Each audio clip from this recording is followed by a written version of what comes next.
I'll begin to take roll call. Danielle Angelari. Here. Dr. Ed Copeland. Dr. Terry Giardini. Sure. Thank you. Dr. Bill Gorski. Here. Dick Kunert. Here. Dr. Julie Morris. Tim Neighbors. Linda Sandquist. Here. And our two advisors, Wendy Larson and Jay Ware. So I know some people were having trouble getting the link. So, and Paul Carpenter, I see, is coming on. So we need to approve our meetings, minutes from the last meeting. And I know that Danielle sent them out to all the board members. So I do need a motion to approve the minutes. To approve the minutes for the meeting of July 1. July 1st, correct. Yeah, okay. And I also would need a second. Second. Okay. All those in favor, please say aye. Aye. Aye. Hands up. Same motion for any opposition. Okay, minutes are approved. Did we have notice of public comment? I did not receive any. Okay, no public comment today. And for those of you that just joined, I'm going to have the presentation moved up to the first agenda item. Jason Holcomb has joined us as our coordinator. He began on Monday. And so we'll kind of get into that more when we get down to the R1 agreement. So I'm just going to turn it over right now to the Children's Mental Health Committee and take it away.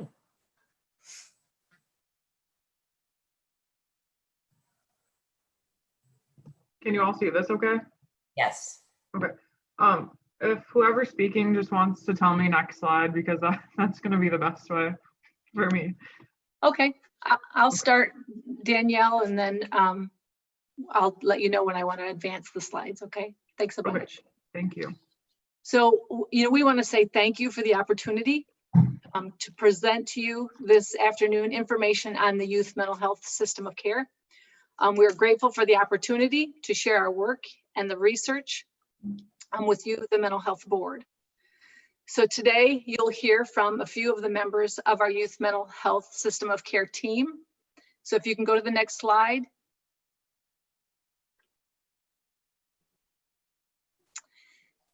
I'm Pam Clark-Reidenbach. I'm the Executive Director of the Northern Illinois Center for Nonprofit Excellence, more commonly known as NICNE. And these are the other individuals that are a part of our team that you'll be hearing from later in the presentation. So next slide, please. So in 2018, a group of organization representatives committed to improving the quality and the access to mental health services for children and youth applied for a grant with the Illinois Children's Healthcare Foundation. It was a planning grant to develop a mental health system of care for children and youth in Rockford. The team included all the representatives that are listed here on this slide.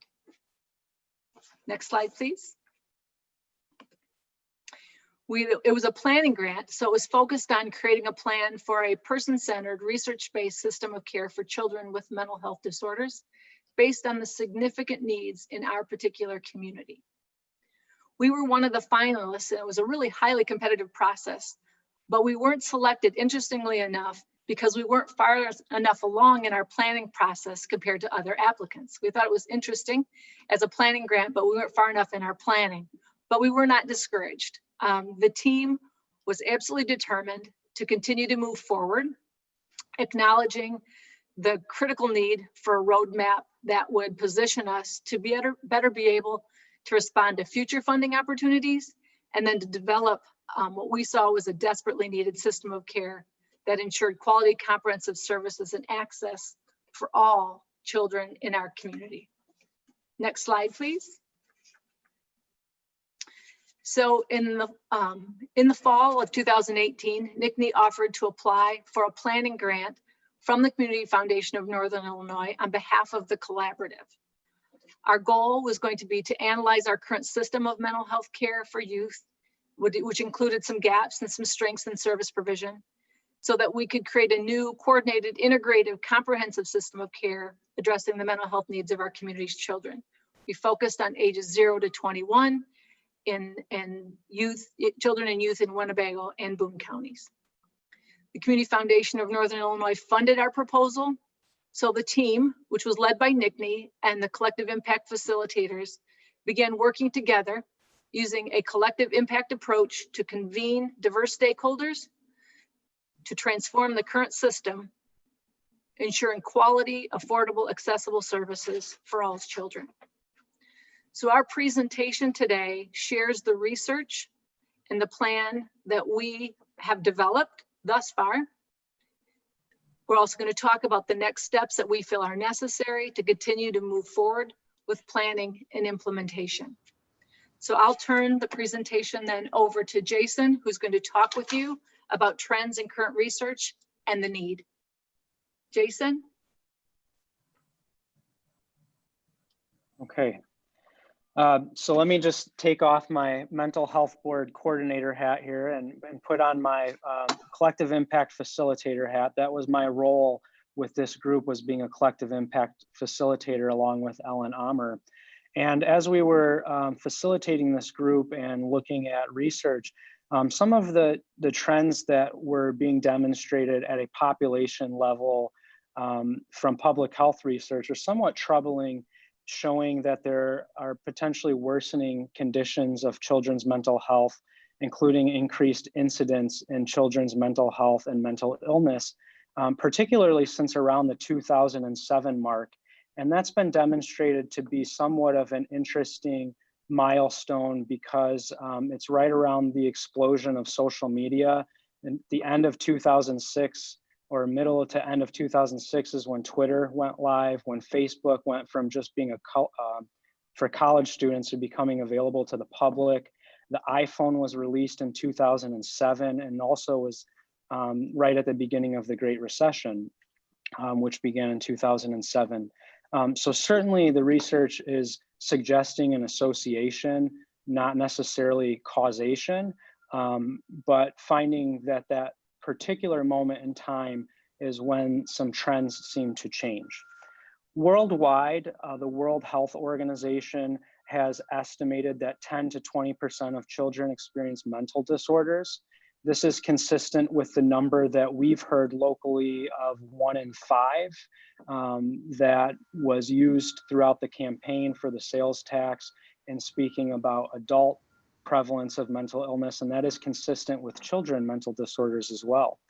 One particularly interesting statistic is the onset age of mental illness, and 50% of all adult mental illnesses are actually onset by age 14 and 75% by age 20. So only 25% of all mental illness is actually adult onset.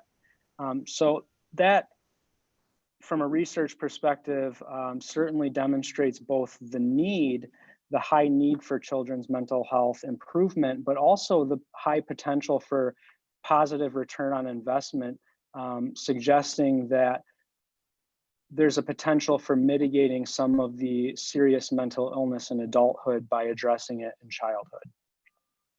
Next slide, please. So going from population level down to our local system of mental health care, the group developed somewhat of an environmental scan or a survey that was given out to key informants, stakeholder agencies that work or directly or indirectly with children who have mental health issues. And so this was sent out to over 150 stakeholders with a 33% response rate, resulting in 51 completed surveys. And some of the high-level findings were that there is a lack of funding across almost all of the service delivery subsystems, all the service delivery components. So when we're talking about gaps, it certainly didn't come across as lack of desire from organizations to fill gaps, but felt that there was lack of funding for gaps to be filled in particular areas. Workforce development was another key issue that was mentioned throughout the survey time and again, specifically with issues having trouble attracting and retaining children's mental health professionals to the area, and some concerns about being able to provide appropriate training to keep mental health providers up to date with current evidence-based practices. Next slide, please. In terms of equity and access, some of the key issues that were noted were lack of transportation to get to service provider locations for children and families, and also the lack of multilingual interpretation services or providers themselves that made language barriers an issue. On the collaboration part, there were really some barriers noted, but also collaboration was noted as a potential solution for some gap areas. And so while there was noted to be a lack of coordination or really no single entity that was responsible for communication between organizations, collaboration was noted as a potential solution for filling some of the system gaps, like a lack of inpatient care for children in our local region, and also for improving the mental health resources in schools.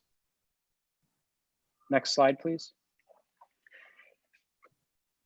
Engagement and educating the community about children's mental health was also noted as a key area for improvement, particularly around engaging parents and families and trying to improve mental health literacy.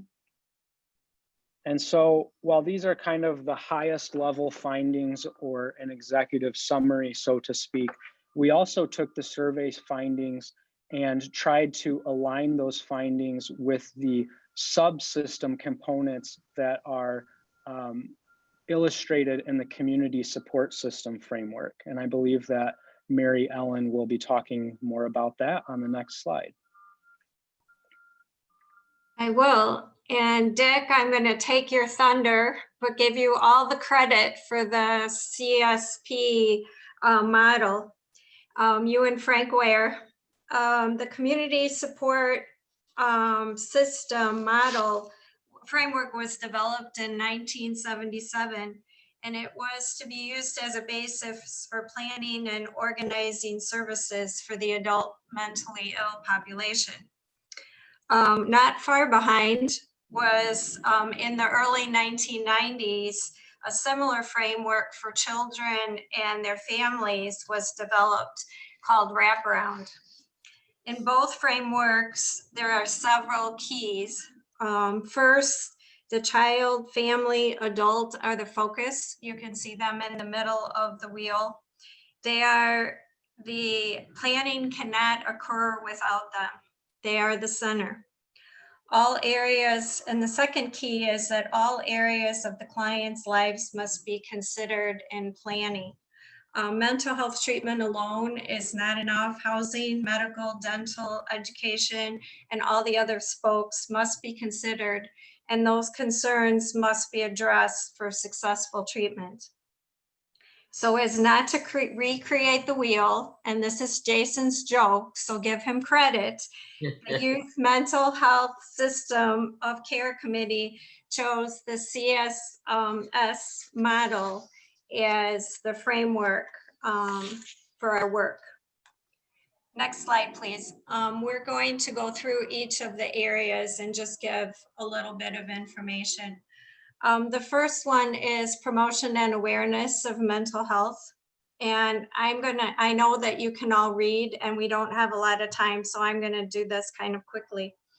One of the biggest barriers that children and families and even us as providers face is stigma.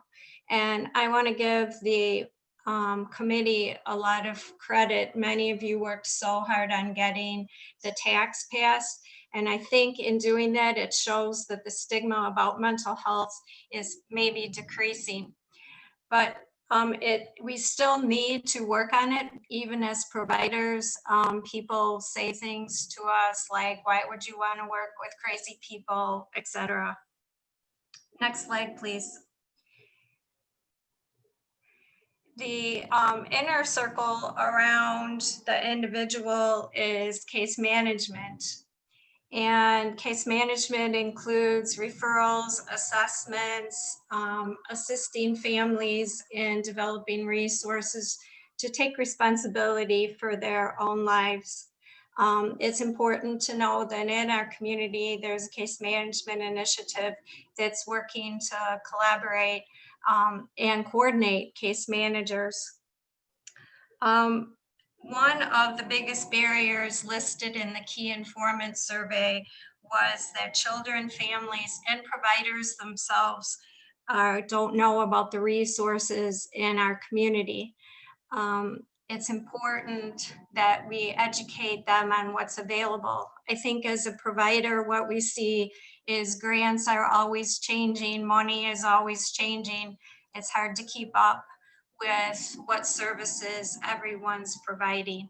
That's why resource directories like 211 and other directories are very important. Next slide, please. Identification and outreach. The Key Informant Survey in this area focused on the lack of funding, especially for prevention. I can say children's prevention funding stopped in the early 2000s. So it's been quite a while, and I think we're seeing the repercussions of the lack of prevention funding. Also, transportation is a huge issue for our families. And even the early intervention funding is quite limited. Next slide, please. Protection and advocacy. You can see that we have to identify the root cause and resolve the issues. That was one of the barriers that was listed on the Key Informant Survey, that oftentimes with children, people jump to punishment as opposed to looking at the issues and trying to resolve them. You can see this in our juvenile justice system and other youth systems. It's important that children and families have access to legal services and are aware of their rights, human and mental health. Crisis response system. It used to be that we trained all first responders on mental health. A lot of that has dropped off in the past years. It's important that families have immediate access to services. The best time to start treatment is in a crisis situation. It's important that we have more experience and more education regarding trauma and how trauma impacts our children and families. The barriers that were listed on the Key Informant Survey include emergency mental health services for children. I know this has been brought up before, and I'm going to give it one more push, that there are no mental health beds for children under the age of 14 in our community. And so kids are sent to Springfield, Chicago. Lately, we've even had a few children sent out of state because there's no children beds in our area. And also, again, mentioning trauma, that we need more education and more help for families during the trauma, as opposed to waiting for years afterwards when we see the consequences. And I'm going to turn it over to Lori Poppin from Children's Home and Aid for the next slide. Hi. So in the treatment focus area, some of the strategies that were talked about included walk-in services, having evidence-based, outcome-based, trauma-informed treatment services, and trying to fill the provider gap. So a major barrier, and I think it's been mentioned before already, in this area is the lack of child psychiatrists in our region. It's something that sort of goes across all of these different areas, but it, particularly in treatment, it's a major barrier. Next slide, please. Rehabilitative services. Some of the strategies described for this area included clubs and social programs and therapeutic activities such as therapy animals and therapeutic horseback riding. Another strategy suggested might be volunteer opportunities for teens. So finding social outlets for children and teens is a big focus in this section. Next slide, please.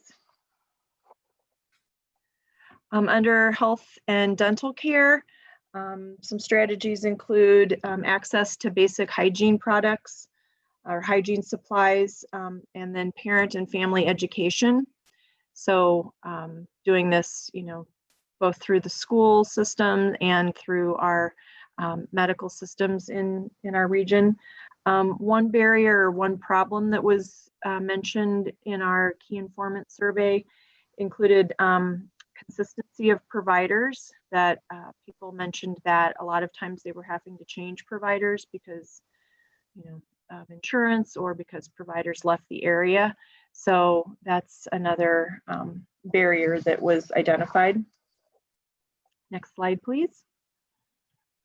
So family and community support strategies included early Head Start, home visiting, doula services, before and after school programs. The main barriers identified here, and again, this has been, I think, mentioned in other areas, is transportation and funding. So next slide, please. Peer support, which includes, again, clubs and social groups, peer mentors, support groups. These are things that could happen, again, through the school systems or through community organizations. And again, transportation and funding come up as barriers in this section as well. So next slide, please. Housing, the main focus in this area is safe and affordable housing, access to it, and then the supports to maintain it. This can happen again through the school systems or through transitional or supportive housing programs. And next slide. So in the income support area, some strategies included student supports, such as book fees, free or reduced meals, summer meals, uniforms, employee assistance programs, assistance managing benefits applications, and then also utilities assistance. So I think next Danielle is going to talk about lived experiences. Yes, definitely. I'm just here to talk about the importance of using lived experience in the planning process.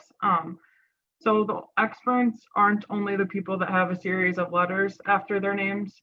In the recovery movement, the concept of lived experience means that those who have lived mental health experiences, addiction experiences, those that are trauma survivors, suicide attempt survivors, those that surf the waves every day are actually the experts. Lived experience knowledge encompasses more things like understanding how people are marginalized, oppressed, or discriminated against. This is just as valuable as the credentials people earn in the field, and it's important that both providers and those with lived experience work together as partners. Other things to consider, people with their own lived experience don't have the same power imbalances that maybe a provider would have. They actively challenge existing dynamics and promote the development of more equitable care.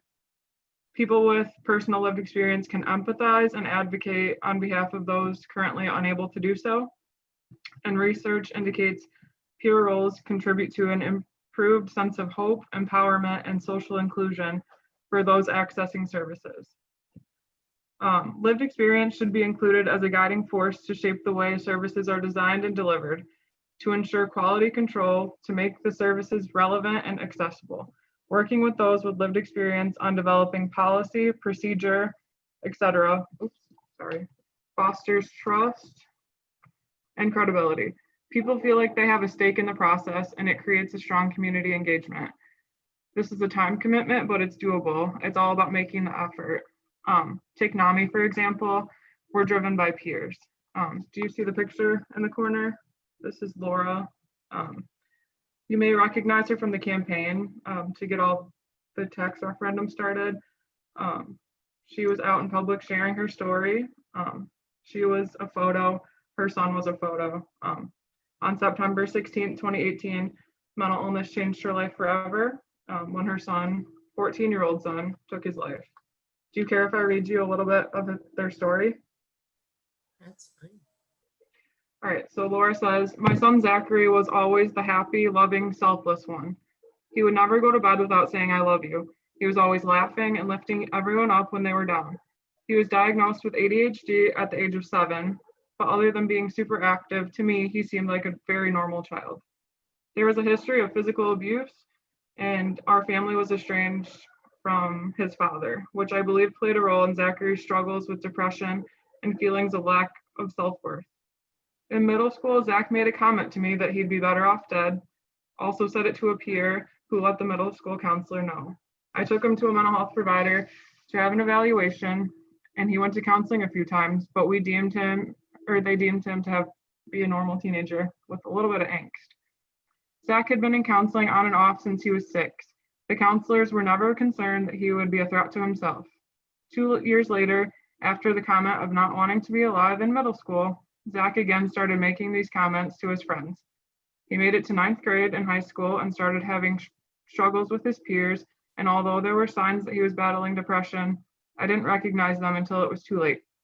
He was reaching out to his friends and telling them these things, but it's not normal for kids, or it is normal for kids to confuse a cry for help with just wanting attention. I want to be a part of creating awareness for teen suicide so that I can carry out his legacy since suicide numbers continue to rise. Kids need to know that these comments aren't a cry for attention and should be taken seriously. By telling his story, I feel that we prevent others from staying quiet and allow them to seek help to stay alive. Mental illness is a part of my life. I now struggle with PTSD, anxiety, and depression.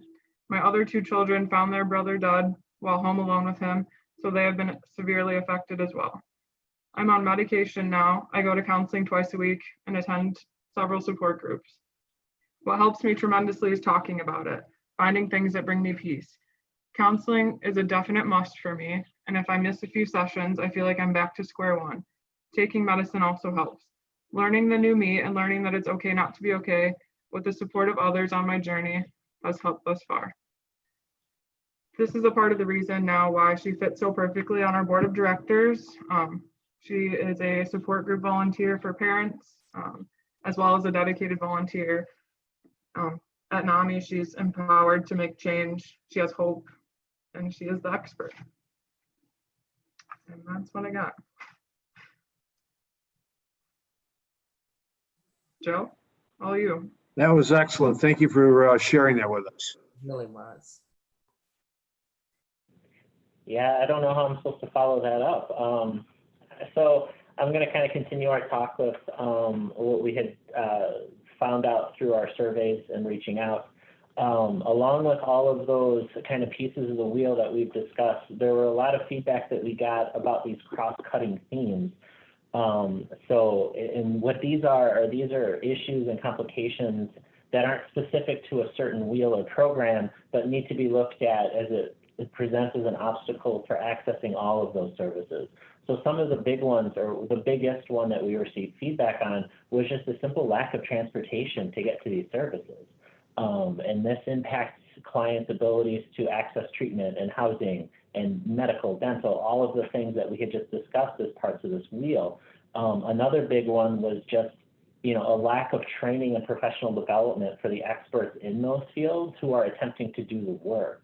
You know, part of Danielle's story, or not Danielle's story, but the story that Danielle shared, you know, was about how some of the counselors didn't really seem that concerned with that particular client, you know, and that speaks to the need for, you know, increase in ongoing training and professional development for these providers. So as we're looking at gaps in the community, we have to look beyond just, you know, service providers per se, but look at, you know, some of the other nuances that impact the services being delivered or our clients' access to services. I'd say the third biggest one that we got feedback on was just language barriers. You know, shortage or inability for some service providers to effectively interact and provide treatment services for people where English is not their main language. So, you know, that is another thing that needs to be considered when addressing, you know, systems of care model, or when you're looking at mental health services in general. Next slide, please. So some of the next steps for our committee is, one of the big steps was getting the community feedback, because we were successful at, you know, talking to different organizational leaders, different service providers, a lot of those stakeholders, you know, within this field. However, we had just came up with a plan to really address the community through community forums, through gatherings, through having groups where, you know, those with lived experience, either going through the system or those who've maybe needed to but weren't able to, were able to have a voice and insight into this process as well. Unfortunately, we had kind of geared this up around late January, February. Something kind of major happened in March, you know, this whole pandemic business. So we weren't able to really fully flesh out that. So that is still an ongoing next step, is just engaging the community through these forums, and to really get their feedback onto this model, and just really hear from them as to what their needs are. You know, looking ahead, also really continually assessing the needs of the community. You know, we did a really great job of getting a snapshot. However, you know, as different programs address different issues, some programs drop off, some programs start, you know, projects. There's the need to continually assess, you know, the gaps in the community, as well as assessing the impact that some of our programming or some of our, you know, systems are having, you know, so kind of looking at, you know, if we're trying to improve transportation, how impactful is that in the community, and how can we have, you know, a greater impact on dropping these obstacles. So, you know, as the slide says, you know, we're open, we're flexible, we're willing, you know, as a committee, we're willing to provide any input or assistance as needed. And yeah, discussion and questions is next, I suppose. Any board member have questions, comments?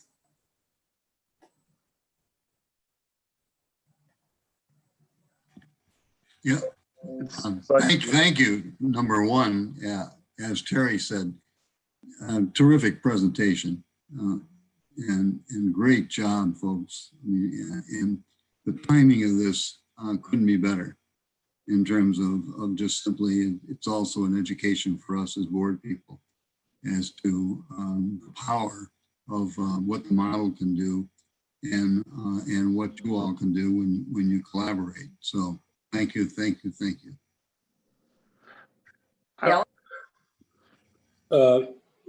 I agree with Dick. Thanks so much for an amazing presentation, and Danielle for that story, which was so impactful. While we were on, I did text the interim CEO at Swedes about Swedes planning for inpatient beds, which on July 1st, I was stunned to realize it's been 3 years since I retired, so I've lost track of things. And yes, the ultimate plan is for a 16-bed child and adolescent unit. Construction is to start after Labor Day, and they say it will take 9 months. And I know one of the issues that's been raised is child psychiatrists are incredibly difficult to find, and apparently Swedes has identified someone. The difficulty when I was, because the planning for this started when I was there, and the plan was put in place that many years ago. there are some physical issues on that floor for lockdowns because you can't intermingle the adolescent and the child population. So apparently that's all been sorted out. So it looks like sometime next year there will be inpatient child beds, which was always a goal of mine. So I'm so glad they're still going to do it. If I could, Marianne, I had two other questions, if I could. Of course. Mary Ellen had said Yes. something that really struck me. What you mentioned that there was some prevention funding that stopped in the early 2000s. What Yes. was Mostly all of the state prevention funding stopped in the early 2000s. The state just put all their money on intervention and treatment, not on prevention. So there were, I mean, just about everything stopped. The only thing that continued was Teen Reach, which there's several of those programs in our community, but other than that, there's no state funding for prevention at this point. And even the federal government cut out a lot of prevention at that time. That's why we were so excited with the jail tax referendum, because that some of that money could have been used for prevention and was designed for prevention. But you know, as you all know, that, you know, this is my soapbox now. As you all know, kids were dropped off quickly from the jail tax referendum funding, which again took prevention money away. And I guess my big thing is, if we don't get to the kids, we're going to keep seeing in our community what we're keep seeing. You know, as far as juvenile delinquency, as far as lack of graduation from high school, and all the things, the racial disparity, all the things that we see, if we don't start working with the kids, it's all going to continue. Thank you. Wendy? There we go. Mary Ellen, are there any like early intervention, like visiting programs with high risk pregnancy moms and things like that that continue in the community? Yes. Or Yes, there are some home visiting programs for younger children, for the under 5 age group. However, those have been cut, but they're still do exist. But it's okay, but it's not vibrant. It's not vibrant. And again, transportation is an issue. Early Head Start is a perfect example. It's a great program. It involves home visiting. It also involves some in-school kind of things, but there isn't transportation for all the kids that would like to sign up. So again, it goes back to transportation and accessibility. But in my opinion, there is more for the under 5 population than there is as far as prevention for the 5 to 18. But oh, that's interesting. Okay. Yeah. And how about case management? So a child is identified, let's say early on, as, you know, there are issues.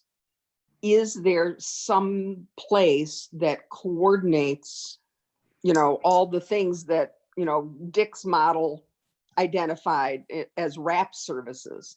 You know what, there are several different programs. However, again, there's long waiting lists, and there's not the services. There may be the case management, but there's not the services, the PT, the mental health, and all of that to provide the services. There are some case management programs, but there's long waiting lists, especially for mental health services for kids under the age of 3 and their families. So Okay.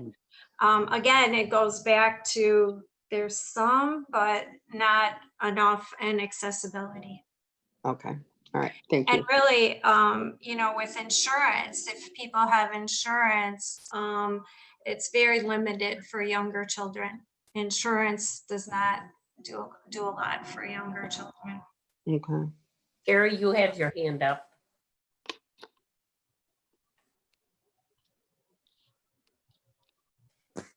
You're on mute. Try that. How's that? That's good. You know, for me, technology peaked with frozen pizza. All right, so I have a question for you, Danielle, and for the rest of you for that matter. Is there a possibility we or I could get a copy of these slides, just as use it as reference to go over it and continue to kind of use it for some sort of, again, reference, just looking through it again? Sure. Is that possible? All right, that's all I want to know. And by the way, guys, great job. Great job, all of you. Yeah, the information, I think all the board members probably would appreciate at least the executive summary, which I think we sent out at a previous time, but I think it's now going to be much more meaningful. So if you want it, I'm sure they would be happy to send it. Yeah, I see. Yeah, Mary Ann, very quick question for Jason. I was stunned by the 75% of mental disorders are diagnosed by the age of 20. Jason, is the definition of mental disorder there a complete menu? I mean, Danielle mentioned the young man with ADHD. Does that include ADHD, simple anxieties, all the way up to psychotic disorders? Is that everything included in that definition? Yeah, that's a broader definition of mental illness that would not be restricted to what in children's mental health, what is the equivalent of serious mental illness for adults would be a serious emotional disorder. Well, at least that would be how it would be defined in the state of Illinois. And I think that's probably a term that is used more nationally. And I could clarify that, Dr. Gorski, but I'm pretty sure that's a more broad definition that would include any type of mental health issue. Got it. Can I just add, I believe that that's the statistics that are used in regards to the DSM-5. So the, you know, those are the statistics that I've seen in relation to using the DSM-5 for kids and adolescents. And I know Dr. Copeland had a question. Thank you. Thank you for your presentation. I was struck by a couple of things. I just wanted to get some clarity. Danielle talked about in her lived experience piece about, if I understood correctly, about getting input for design and delivery from those who have been most directly impacted. But I wasn't sure if I heard correctly. Is that just with Danielle, your particular organization, or is that with this collective impact piece that we have just seen and that Jason was talking about? I think it would be for the collective impact. Okay. I believe everyone can benefit from learning from lived experience. I agree. And so the question is to Jason then, have those with lived experience, maybe I heard incorrectly, but I kept hearing getting input in terms of needs, but I didn't quite hear anything about input in terms of helping come up with solutions from those who have lived experience. And then I have a follow-up question to that. So did I hear correctly, or am I sort of off base? So for the what the group did, and I think that's what Joe was speaking to, is we had intentions of hosting some community forums in the spring, and then COVID derailed those plans. So the idea was we were going to present this information we just presented to you all to get community feedback and input, and specifically have some targeted forums to people with lived experience to get their feedback, not only on the gaps, but also on the solutions. So both parts of that.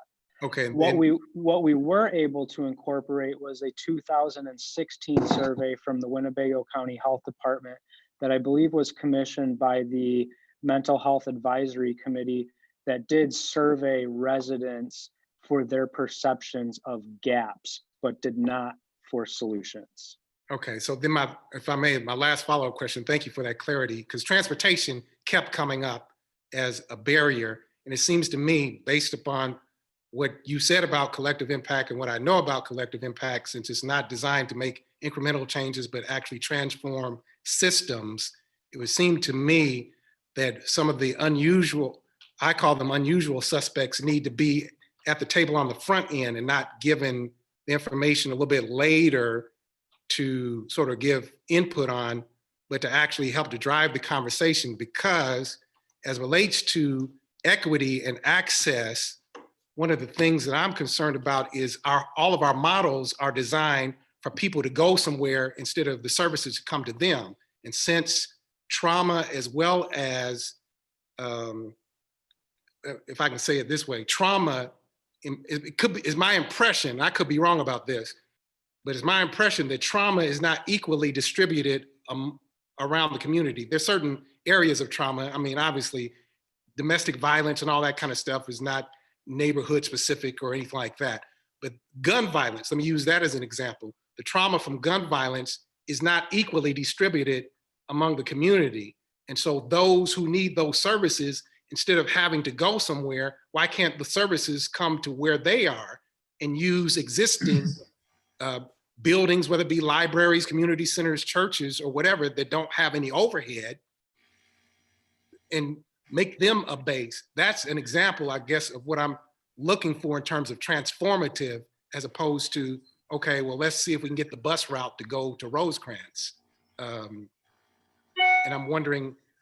And that's where the community support model is applicable, because the person's in the center and all these services get wrapped around that individual. And that's why we as a board adopted this clinical model in terms of our planning. And you're right, everything you have just laid out is exactly correct. People need to be, in their living environments, there are great needs for services to be provided there. So, Reverend Copeland, I think there was a subtlety in what you said that correct me if I've misunderstood, but I think you're also speaking to the nature of how we design information sharing networks and the power dynamics that exist within those. And so that was exactly something that our group was struggling through, because we understood the people in the room were not all the people that needed to be in the room to even be starting the conversation.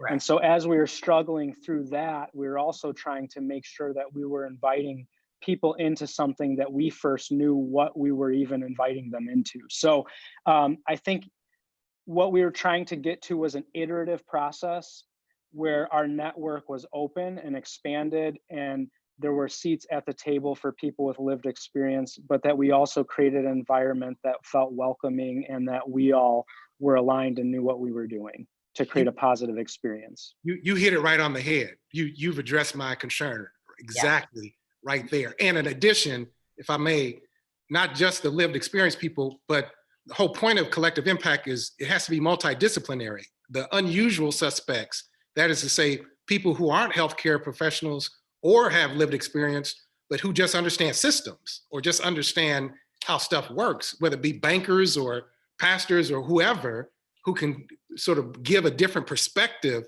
on whatever it is that we're talking about, so we don't just keep on sort of speaking in shorthand and just going over the stuff that is inherited conventional wisdom, but actually doesn't make any sense.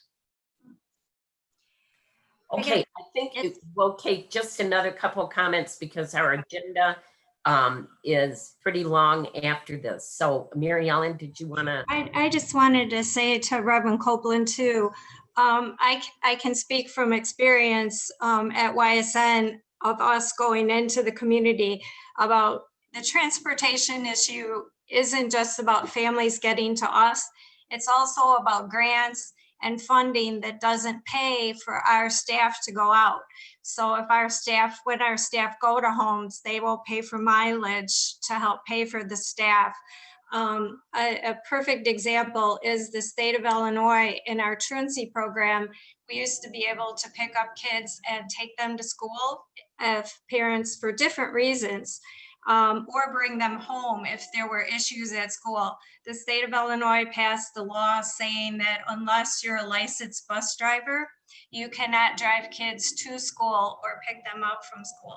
So the transportation issue is in a lot of different areas. I think not just the fact that we want people to come to us, it's that we need help getting to the people and helping them from different grants and other funding sources too.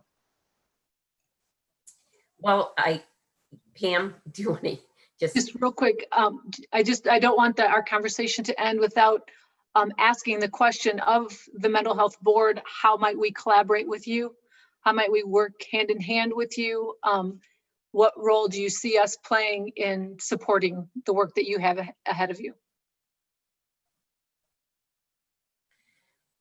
From my perspective, I would say that what the information you shared with us today is something that, in our planning, we will be using. And so in terms of the connection to the Children's Mental Health Committee, we really have not been able to discuss.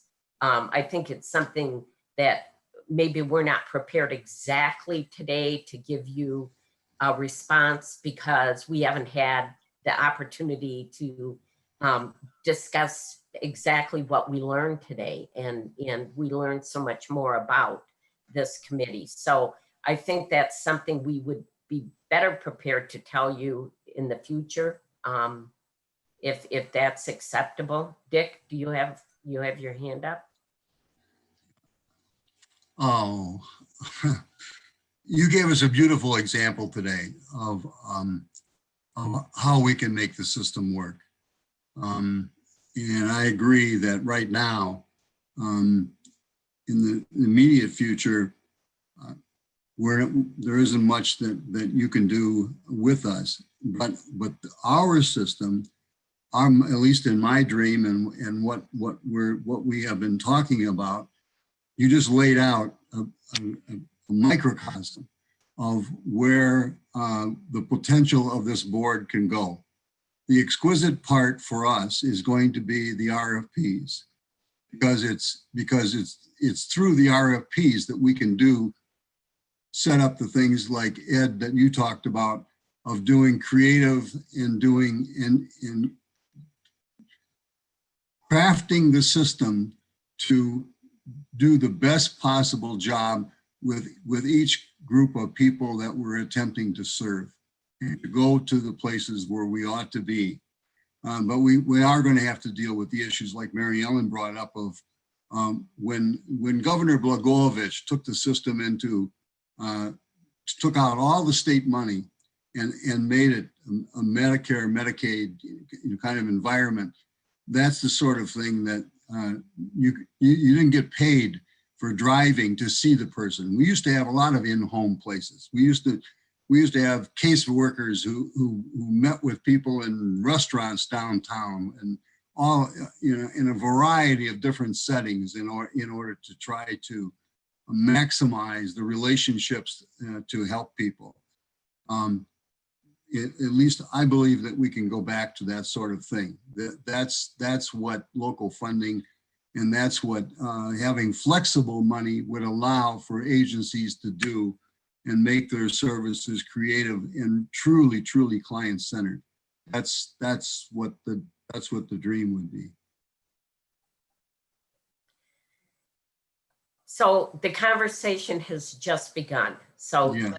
Understand that.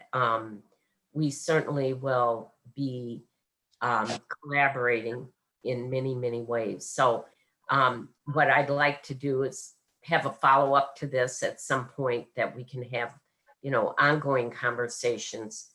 And it really, we have questions, your examples can help our planning.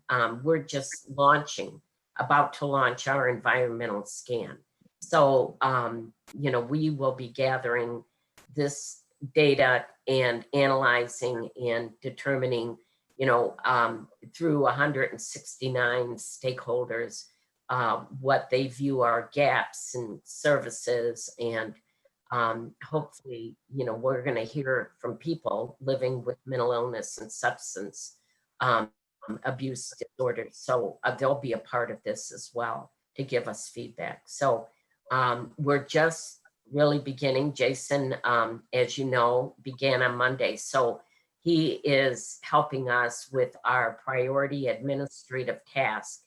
And so we're really going to be, just beginning our strategic plan, as well as, our mission, vision, and getting out the environmental scans. So those are immediate kind of action items that we're taking. But if you have any further questions or there's other things you think we need to know, please contact us as well. And I thank each and every one of you for your great presentation.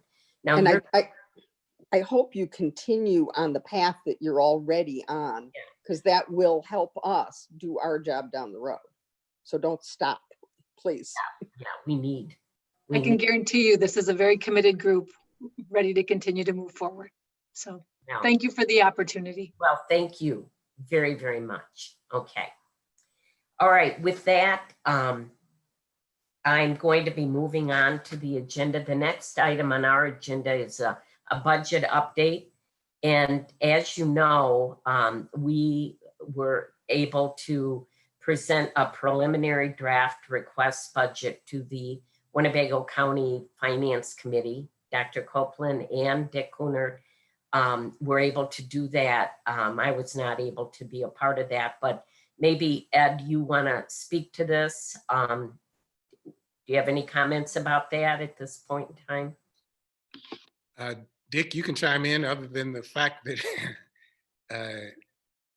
it was an interesting meeting, and we got the yes vote, and then it was approved, and we're looking forward to working with, and I forgot all the names of whoever we're supposed to be in the meeting with here shortly to put together the total budget.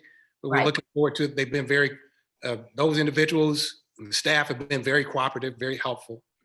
And we have some work to do. Yeah, let me put it that way. Yeah, we do. And the fact is, on August 13th, we're going to be meeting with Steve Chapman, Dr. Sandra Martell from the health department, because they are our fiscal agent. Dick Kunert and Jason will be on that Zoom meeting as well. What they want us to do is to be able to project our 2021 budget for a full year.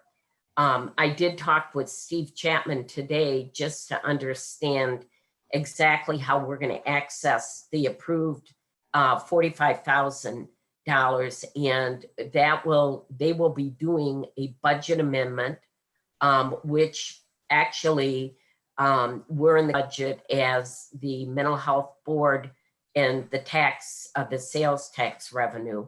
And they will be putting forward the amendment to the finance committee this week, and then to the total county board next week. And from that point on, they would be able to pay any bills that we submit until October, when our actual tax dollars start coming in. So we have the contract signed for R1, as you know, and I jumping ahead here to that, but does anybody have any questions on the budget at this time? Yes, Bill. Yeah, Marianne or Ed, your comment triggered a question that I had about, has there been any new estimates about the sales tax dollars that'll be available in October, given the pandemic and what no one has any idea of projections, huh? I've not heard any. Have you, Ed? I have not. Okay. It's probably too soon, but at some point, well, I don't even know how you would do that. I'm not sure how you would. You know. Well, on August 13th, in this finance meeting with Steve Chapman and Dr. Martell, I'm hoping that we are able to gain some new information about projections, because I don't know how we could develop a budget without having at least some idea of the revenue that they expect. Right. Right. Yeah, Wendy? Chapman is very knowledgeable about this stuff. So I'm guessing he has a channel maybe to Springfield that gives him some information. So he's the right person. I imagine, yeah. Okay, so moving on to R1 contract. which was signed by myself as the president, and also Dr. Copeland as our treasurer. And Jason, welcome aboard, and we're excited to have you. I know that Dick and I had a kind of an onboarding call with him Monday morning. And so I'm going to, at this point, Jason, ask if you have some information you want to share with the board in terms of what, you know, the focus is at what you're going to be working on initially. Sure. Thank you for the introduction. And I'll just say it's nice to formally be here with all of you in an official capacity, and certainly looking forward to it. I think this is really just an all-star team of community leaders. And so as much as I'm looking forward to bringing my talents to the group, I'm equally excited about growing from each of your talents as well. So in terms of the process, you know, I'm very much process driven, probably somewhat based on some background experience that I had in my time at Transform Rockford and working with community groups. And I think that it will be very important for us to define the process we're using for planning. And we have a framework. You know, the framework, I think, should be understood as a little bit different than the process, because the framework helps guide where our focus areas are in terms of how we view the system and the different subsystem components. But there's a planning process that we must also develop to determine how we might prioritize various areas and how funding might be prioritized, how RFPs will be developed, what those will be focused on. And so all of those things need to be developed. And, you know, there are certainly some best practice ideas that we can draw from in terms of public health planning processes and what other mental health boards have done. But there's no, you know, single way of doing that. And so we need to draw from those best practices and develop something that is unique that works for our community. So I think a good starting point would really be, from my perspective, that I take the opportunity to maybe have a phone call with each of you individually to not only introduce myself in a little bit more of a personal way, but also I would like to hear what your initial thoughts are on some of these process-oriented components. You have been doing this work already for close to 6 months, right? Or been thinking about it or been in the conversation.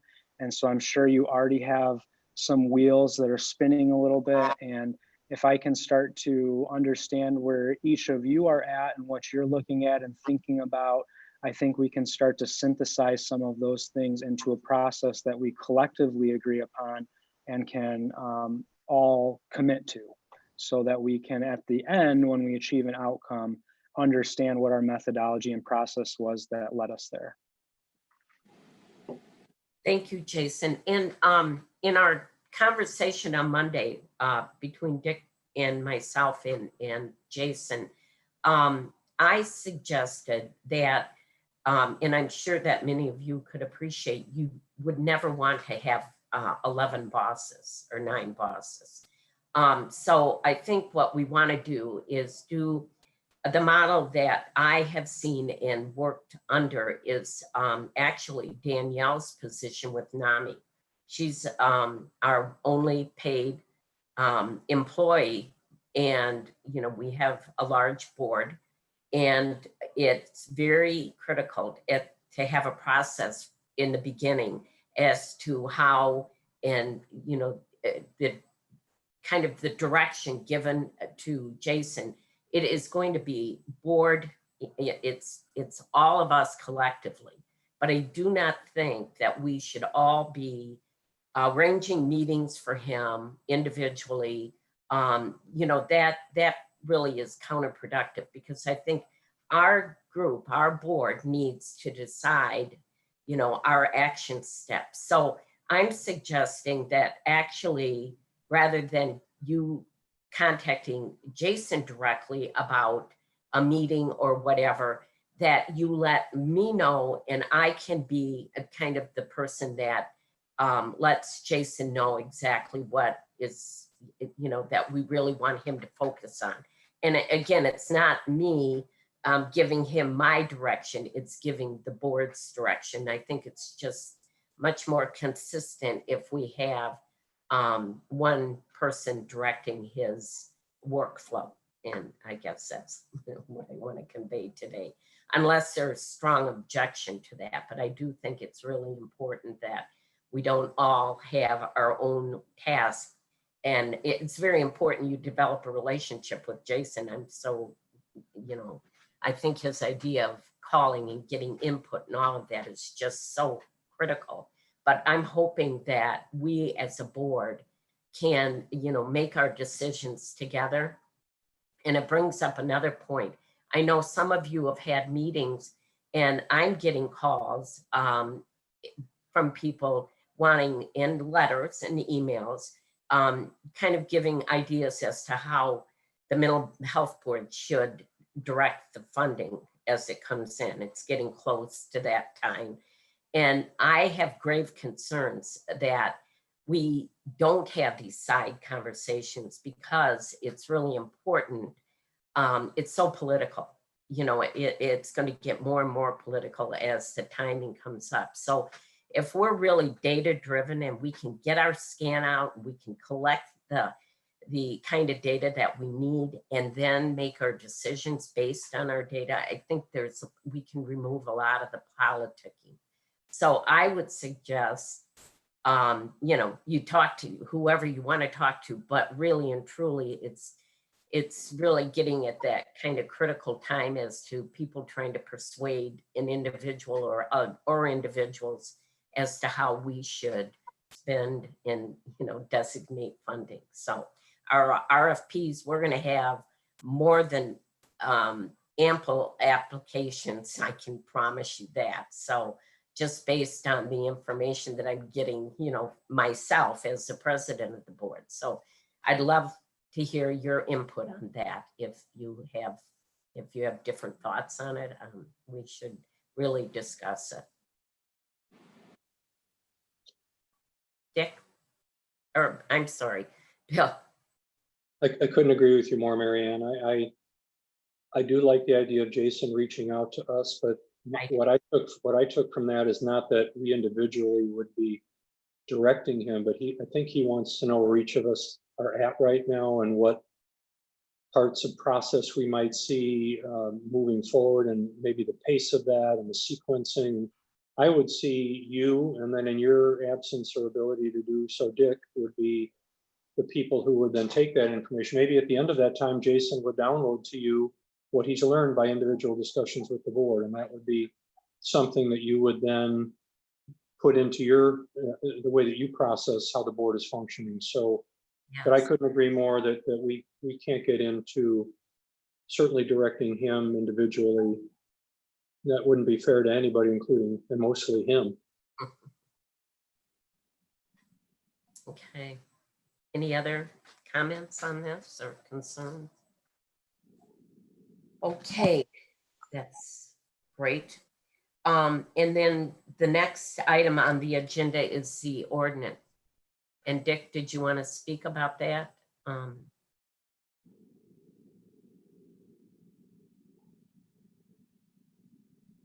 You're on mute.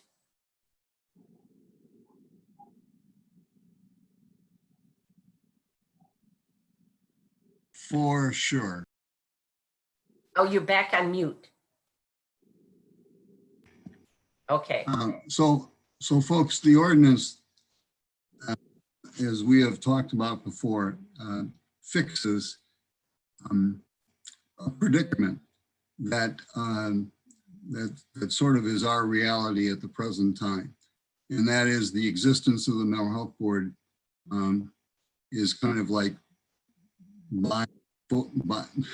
bilateral these days. In our ordinance has us being advisors to the director of the county health department. whereas the money is under an ordinance that was developed to have a mental health fund for the purposes of mental health services within the county. And there's a critical piece to that ordinance, and that is, but it's to be aligned with the Mental Health Act, and so the dream that we have is to create essentially a mirror of a 708 board, which is funded by property tax, but to have a mirror of that sort of board, this time funded by sales tax. And so this ordinance that we're talking about, that Paul helped with, is to put the fund and the board together. And that what we're then talking about, it gives us the independence to plan, implement, and monitor the kind of array of mental health services that we're talking about within the community support system. And that's so that's what we're into now. And how we explain ourselves is again the perfect example of what we just heard from the children's programs, and that is, it would be my position that to do what we have set out to do is complicated enough that it cannot be just simply overlaid on the regular business of the county board. And that's why we're talking about establishing it as having the freedom to take a piece of money coming in from the fund and then applying the CSS to it to develop an array of services that we have prioritized through our community scan. And that we ultimately report to the county board what we have done with the money. But it's not a matter of kind of like putting our work through the process that, for example, it took to get the $45,000 that we're now using for our administrative money. You know, it would be like, we can't get a system that has each grant that we're going to be talking about go through subcommittees of the board and then total board passage.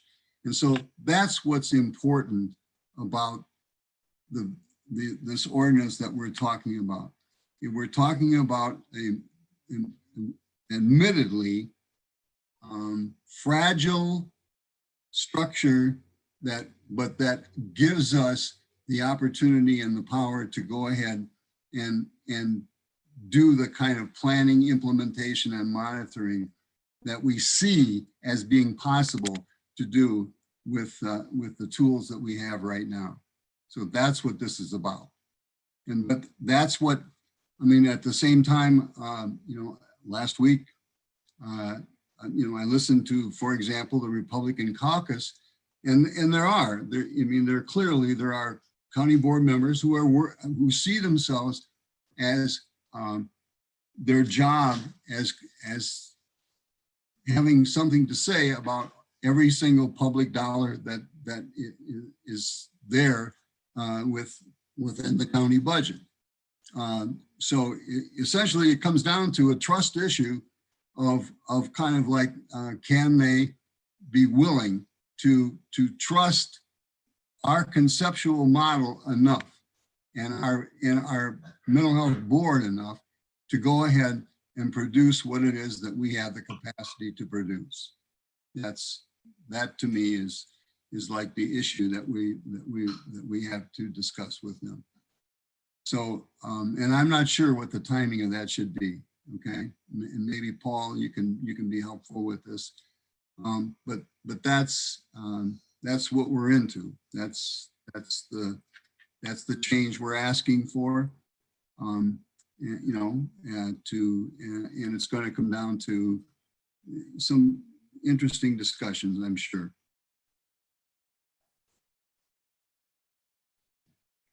Paul, do you have an opinion on this? Timing, I think that you have to be able to present, give them a roadmap of what you want to do, similar to the presentation that we saw earlier today, that lets them know that you have a plan and that you have something tangible that you're trying to do, and that it's got to be more than just trust us. It's got to be trust us because we have this great plan or these great ideas, this roadmap of where we're trying to go. So that's all about what I can say about timing, I think. Okay, thank you. Wendy? Okay, so let me maybe clarify what the problem is. The way the mental health board was created in Winnebago County was by ordinance. And the ordinance incorporates it into itself. It cites the Mental Health Act, which is a state law. The problem that we have is that in the Mental Health Act, sales tax is not mentioned as a revenue source. It's property tax. And as a result, well, not as a result, around the state, every other 708 board or mental health board that is created under the Mental Health Act utilizes property tax to support itself. And within the Mental Health Act, there is an outline of, how you develop a budget and who reviews it and blah, blah, blah. Okay. In Winnebago County, there was a unique thing that happened where the state legislature, with the support of all our state congresspeople, amended a portion of the Counties Act, which is different than the Mental Health Act. And the Counties Act was amended in such a way that you could impose a sales tax approved by voter referendum for mental health purposes, okay? And that's what we got in March, was an approval by, I would say, an overwhelming plurality of voters approving the sales tax, which is wonderful. But when it comes down to how that money relates to the mental health board, it's vague at best. There's an argument, that says, well, it was the intention, that money that's generated be regulated by the mental health board. It's not laid out in law that way. Now, I will say my general thought is it will be simpler and less controversial for us to simply go back to our local legislators who backed the change in the Counties Act and ask them to insert into the Mental Health Act that sales tax from the Counties Act can also be used to fund the activities of a 708 board. Because we already have a good support system in the form of our local representatives. I will tell you, I'm fearful of going to our county board directly and asking for them to draft an ordinance or accept an ordinance. Just because, well, we know the county board is kind of fraught, and they're also coming up, there's going to be a change, a massive change come December 1 after the election. So I think if we are asking for a change, it probably needs to be after the election. But in the meantime, I think we might want to reach out to the coalition of representatives who supported the referendum to begin with. That's my input, and now I'll shut up. And in speaking about that, Jason, actually, I made him aware of this and he has an interest in being able to help us with our legislators. And I was very active, as well as Dick was, in getting the initial legislation during veto session with the help of Stottleman and Severson and Sosnowski. And I think that I know Stottleman has already told us that he's interested. If he had the language, he would definitely work on our behalf to get that, at least change for. And Dave Severson has a strong interest in mental health from a personal perspective. I would think Maurice West would be useful. I think we would stand a very good chance. So yeah, that is something that we just wanted to, discuss today.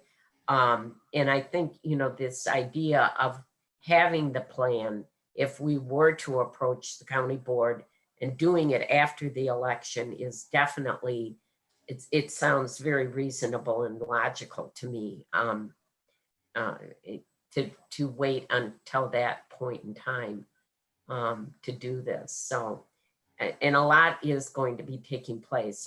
We've got a lot of work to do now in the next month for sure. And so we probably wouldn't really approach the county board until after the election. Is that reasonable sounding to you, Dick, or? That's fine. That's fine. I mean, if we all agree, like this is a good plan, let's do it. Okay. All righty. Any other comments or anything on this ordinance? I just want to say, Mary Ann, the fact that you were interviewed about Jason being hired, I think helps us with the county board on a local level, in terms of making sure that our recommendations have value. Well, I think so. And I think there's going to be a follow-up story based on our meeting right now. So that's all very important, because we want the transparency. We want the community to know what the mental health board is doing. So all of that is so critical right now. So moving forward on the agenda, other matters, and there are, Paul, I'm going to put you on the spot. You were going to check with the liability insurance if we could be added to the county policy. Right, so I checked with the county HR director, is the one who handles the insurance. She's checking with the carrier. She sounded reasonably optimistic that they would be able to come up with some plan and some way to do that, and would give guidance on limits and what types of insurance would be best for the community mental health board. But I don't have anything right now. Or that's all I have right now. So Well, I appreciate following up with them. That's optimistic. So it's very hopeful, because otherwise I think it's really important enough that we'd have to look at other options for coverage for us, given the amount of dollars that, will be coming in and we'll be making decisions about. So, and I know Jason had some ideas about that. So let me know and let us know as soon as you find out, because we really want to get that buttoned down. Okay. The other, also under the topic, the open meeting training that we all are obliged to take within 6 months. And I'm assuming everyone has taken that and has their certificate. No? Well, if you haven't, can you please do it, because we're sending our certificates. Jason will be our certificate keeper, because that's really important to do. And Tim, you had sent out the information for how to access the online training. Would you be able to help resend that to all the board members, so those that have not taken it can do it in short order? I can do. Oh, thank you so much. So that'll be helpful, and that should be really focused for everyone. And then the other thing that I was going to inform you about is for the agenda, I mean, we've had some pretty just regular agenda items, but it's really important that I get your input for agenda items. Jason will be taking over creating our agenda. So he's going to reach out to you because you know that we have to have public notice 48 hours in advance. And so I've been sending the agenda well in advance of that. But Jason will reach out to you probably the week before our board meeting to find out if there are any agenda items you want to have added, you know, for discussion during the next meeting. So that's all I have. Does anyone else have any other matters you'd like to bring up? One thing I do think is important. I know that Carrie, Jay, and Wendy had a preliminary discussion with the sheriff, that you met with him. I think the board should know, you know, at least a quick summary of what that meeting was and what was the intention. And you know. It was basically, we gathered some information to find out what the sheriff and what the policing, obviously with our current situation right now and, you know, nationwide and even in our own community, the police or the sheriff's department was looking for more training, and they have some ideas. The second in charge to Sheriff Caruana is a Rick Siganik, and he's come from the Elgin area, and he has a tremendous amount of information of what he'd like to see happening for the police as far as using mental health, right, you know, in their cars to help, you know, what's the word I'm looking for here, just to help ease some of the problems that are going on out there. I thought it was really good. The sheriff and Siganik really has some really interesting items that they presented to us, and we thought as soon as we can gather all that information, we wanted to present it to the board too. Okay, so my question, do you think there's an assumption that there would be funding for something based on? No, one of the things that we made clear is that the mental health board is looking, whatever priorities are set, we're not, I didn't believe we're looking to supplant funds that are currently in place, you know, for services that currently exist. And what was actually, I thought, most interesting about the meeting was that the sheriff's department is already looking collaboratively with Rockford Police and with emergency responder medical services, the fire department and so on. And they're examining, there's some programs nationwide. There's one out in Oregon in particular called Cahoots, where they pair mental health workers and EMS workers to respond to certain types of 911 calls. It's very innovative. They're already examining some of those options. And we were like, that is phenomenal. That's very exciting to us personally. But also we talked about, you know, how can they see a way to not have the jail be the major mental health provider in Winnebago County. You know, if the sheriff needs more revenue, the way he's going to get more revenue is by not having to act as the only mental health bed in the community. So how can we channel people away from the jail, and what kind of services need to be there? And we didn't have any answers, but he was very receptive to that idea of police doing policing and mental health providers doing mental health services. So I think down the road, he's going to be pretty open to creative solutions. And it was reassuring to hear that. And I think he seemed to be excited about some kind of collaboration down the road with the board. And he was very excited. What can we do next? What can we do?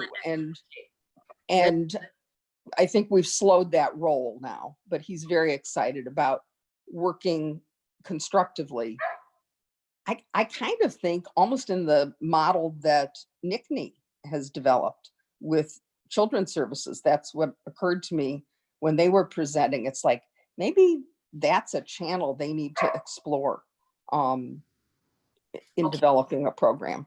I don't Linda, know. got your hand up. Yeah, I just have a question, and I'm glad to hear that that conversation is going on. When you're talking about those issues, is there any openness to cultural competency training for the police department or the sheriff's department? Did that come up also? We didn't talk about it specifically. Jay, do you remember? But I think there's an awareness, you know, there's an awareness that they need to do better in many levels, layers of the work that they're doing. Yeah, I think that the takeaway I had got was same as the both of you, is that they were very open to having these conversations, and we're probably further along than a lot of people think they are. I was really interested in the fact that they were actually going to reach out and speak to other law enforcement entities within our area. And as far as with the competency and such, what I came out of it is they were really specifically talking about mental health and expressing to us how uncomfortable it is for them who are trained as police officers to be dealing in that area, you know? So what I took out of it is I think there's going to be a working relationship there. Yeah. And I just want to say, personally, I think those two really go hand in hand, particularly, you know, what we've seen locally and what we've seen on a national level.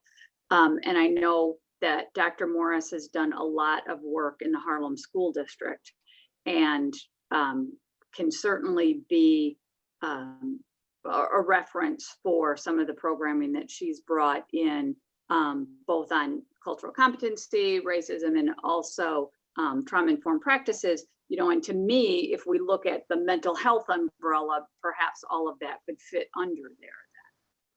Well, I did share with them the same documentaries I think I shared along with everybody here with the crisis cops sort of model. And it's my personal feeling, I didn't get into it with them, that once you start doing that, it can affect the rest of the way you police, you know, even outside of just the communities that are the mental health community. I think that there's just a model there of collaboration, a way of doing things, a reliance on speaking and talking people down and that sort of thing. It's one of the really, I thought, interesting and hopeful things they were already talking about developing and putting into place was when they know they have somebody, you know, living at 123 Main Street who has had suicidal ideations in the past, they might put like a little note so that whoever is responding to that address should be aware that they may be encountering a person who, you know, has major depression or who has tried, you know, killing themselves in the last year.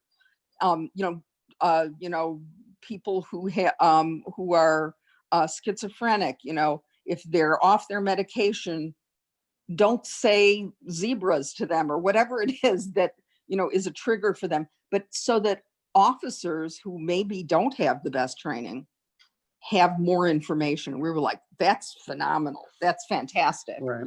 But going back to this wrap services and system of care, I hope down the road we'll weave them into whatever our plan is, because I agree with what you're saying, and I think, you know, we all realize that the importance of, you know, combining, you know, and hopefully refining de-escalation of individuals that come in contact with criminal justice system, whether it be the police or whether somebody's taken to jail. And, you know, these kind of programs that we're really thinking about and really trying so hard, in my opinion, first and foremost is deflection and diversion. I mean, That's Exactly. what we're talking about today is exactly that we're trying to provide the level of service or access to service that can prevent the need for jail or the need for arrest. Or whatever. Exactly. But And he's on board. Yeah. right, I agree with that. But my concern about conversations now is that we haven't even gotten through our environmental scan. So, I mean, the police are going to be giving us the input, and as many other providers and many other individuals in the community. So I just want to caution everyone, because I know how political it can become. And if we set up expectations that we're having side conversations with this provider or the sheriff's department, not the Rockford Police Department, all of this, it can become controversial. So that's from my perspective. And we can all feel differently about it, but just knowing how much input all of a sudden that I'm receiving. Well, I sent you all the letter from the mayor, and he has very specific ideas as to their priorities, and they're great priorities. I mean, they may become our priorities for all we know, and the sheriff's priority. I mean, we just have to gather our information before we lead people to believe that they're going to be getting funding. That's my fear. I just don't want to have to go back and say, well, we never promised or whatever. So that's any other input from any of you I'm interested in, because I'm only one person on this board. Yeah, Dr. Morris.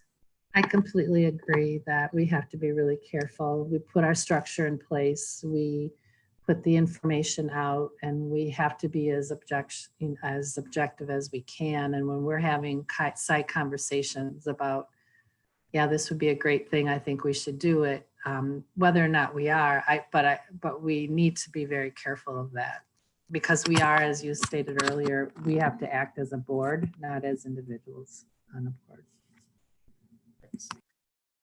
Jason. Yeah, so what I'm hearing is just that there sounds like there's some value in the adaptive nature of conversation, being able to capture the way people are thinking about things and what types of solutions they're coming up with, and that the risk is that we don't want to be perceived as playing any type of favoritism or having conversations that might be misunderstood as some type of, that's somehow going to lead to funding. And so I think maybe there's a way to build into our process that those things which we do not feel we properly got the richness of information from the environmental scan, that we evaluate that as a whole, and we could schedule a series of stakeholder conversations in a very structured method, structured way that stays to our process, but always also allows for that type of adaptivity to have a conversation with somebody and understand what they're thinking about. So, if there's openness to that, certainly that could be proposed in how our process is designed. And that's something that at the Planning Council that we do in some of our planning processes, is to send out a survey and then to also schedule some 30-minute talking sessions to really unpack some of the information from the survey strategically with certain stakeholders. The other thing that I really got, the thing I didn't get enough out of is how much cooperation they're doing now with Rosecrans. I know they mentioned it, and but the big takeaway is just like what Jason and other people have said, is it's got to all be coordinated. Right. And I think people are open to saying they want something. I don't know that they've got special ideas that they're totally married to and lobbying for, though. I didn't feel lobbied. Did you guys? I didn't feel lobbied. You're being lobbied. But the thing I want everybody to be careful. I agree with Mary Ann on saying that we have to be careful of our conversations and not lean into the conversation one way or the other, but just listening. Just listen to what's going on. And, you know, you can always take advice and use what you can and throw out what you can't. I mean, because one of the things with the program that's coming, what the programs that not coming, but the program that the sheriff was talking about, if they're not supplementing the program that they want us to have with the training that they need to have in order to get the program, it'll behoove us to give them that program. Just say, for instance, just like you just talked about them not using triggers when they go speak to the person and with the mental health. But if they're not getting supplemented with de-escalation training, that training or that officer that we give them is going to be a moot point because they don't know how to use the training that they get from the mental health training because they hadn't had de-escalation training in the first place. So that's the other thing. When we get ready to, we also get ready to provide funding, we have to vet these programs with what they are capable of doing. So before we just lean into what they want to get, we have to make sure they are capable of handling the programs that they want from us. I agree. Dr. Gorski? Well, you know, Mary Ann, I know last time I expressed a bit of concern about even the presentation we had today, and I think having heard it, there's very little of any risk in that. But I do think that Jason's comments about some formality to how we have conversation is critical.